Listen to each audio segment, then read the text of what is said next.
Need computer training for a group or office?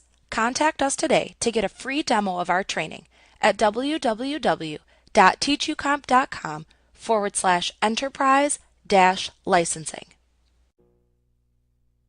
In Access, you should assign a primary key to each table that you create.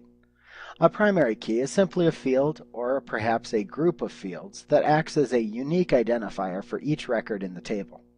So you should use a field or group of fields that will always contain a unique value as your primary key. The advantages of assigning a primary key will become more evident as you learn about relational database structure.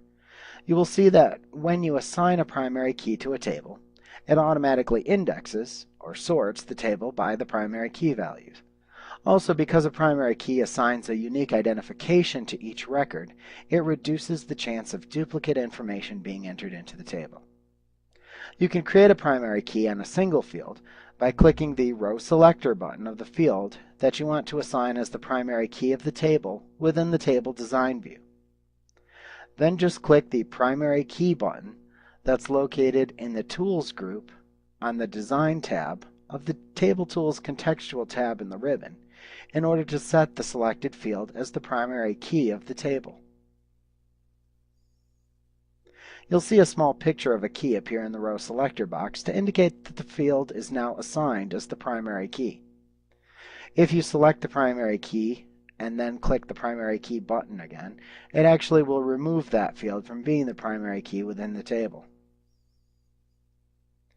You can create a multiple field primary key by simply holding down the Control key on your keyboard and then clicking on the Row Selector boxes of the fields that you would like to include as the primary key. You can then click the Primary Key button.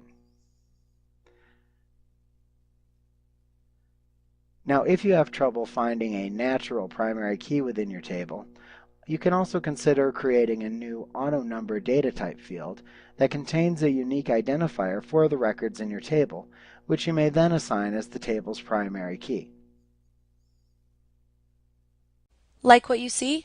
Get a free demo of our training for groups of 5 or more at www.teachucomp.com/enterprise-licensing.